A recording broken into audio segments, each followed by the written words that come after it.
What's up, everyone? What's Welcome back to the channel. For those of you that are new here, my name is Sheridan, this is my wife Blue, and our channel is Color Me Conway. And we are in the middle of our Gal Pal Valentine's Day giveaway. Countdown. Leading up into Valentine's Day. For those of you that are just tuning in to this first video, what we're doing is a Valentine's Day countdown of lesbian relationships that we've seen in animated shows that we watch. So this is review number 5, video number 6 if you're trying to be a part of the giveaway entries. And for this episode, we are talking through... It's the HBO Max Harley Quinn animated series. Yeah, DC Harley Quinn animated series. It's on HBO? Yes, probably, maybe, I think so. We are actually fans of the show, despite what you're hearing right now. Love the show. Love the show. And the relationship that we're talking about is Harley Quinn and Ivy. And I think it all happens in season 2, right? There's 2 seasons so far.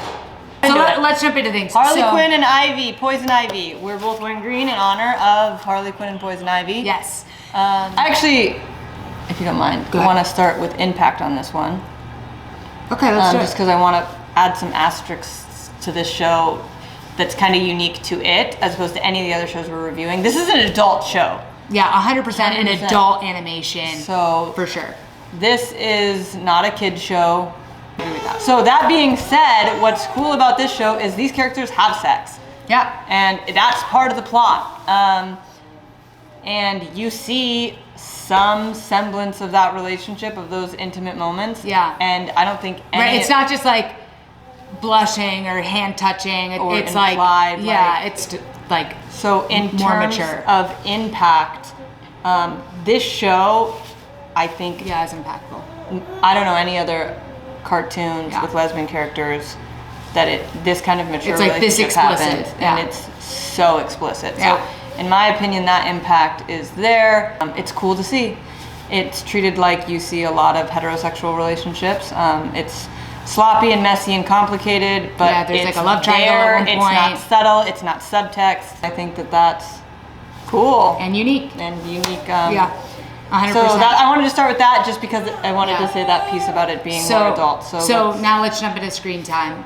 So both of them are main characters, so screen time is very high. They interact a ton. They're super visible characters. And they're on the screen, not necessarily dating a lot, but together doing stuff. Interacting in an intimate way frequently. Yeah, and there are definitely like a handful of moments where they're like kind of flirting, or you like feel that there's chemistry for sure. Mm-hmm.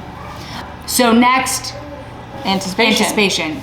I think anticipation is high. Very high. At one point, you did kind of think that, or at least I thought that it wasn't going to happen just based on like what was going on in the show and how Harley was acting and kind of the relationship that was building with Ivy. Ivy's in another relationship. Right, and because of that, I was kind of like, okay, so like my anticipation a little bit went down because I thought it wouldn't happen, but I kept insisting. In general, high.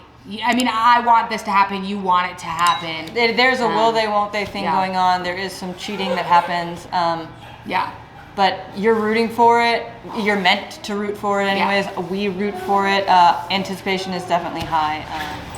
Please join me, co-anchor. For likability, I think it's high, but it's not the highest because I do think... They're villains. Yeah, they're villains. They're flawed.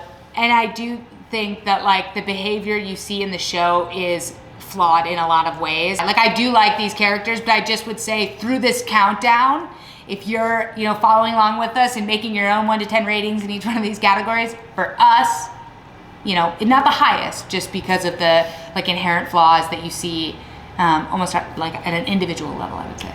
Right.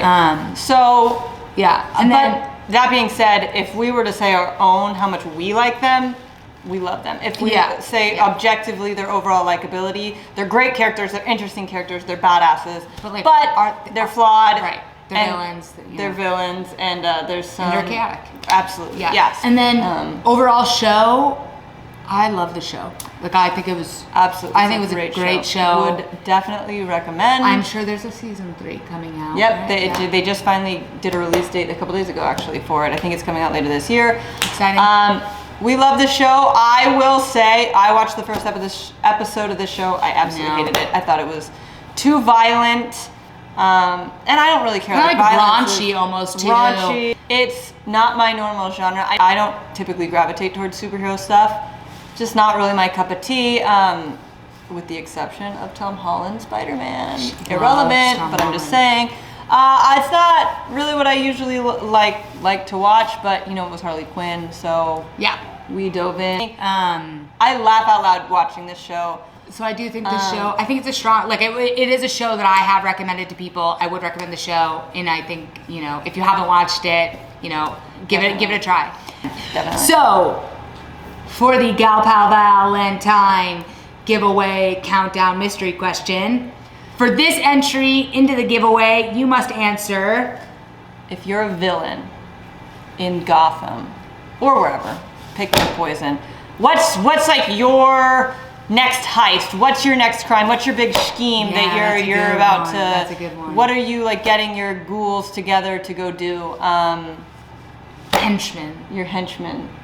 You've been playing too many. I know, I've been playing Witcher, but ghoul's a fine word for that. But I like that question. Let us know in the comments. If you watch the show, let us know what you think. And we'll catch you in the next one.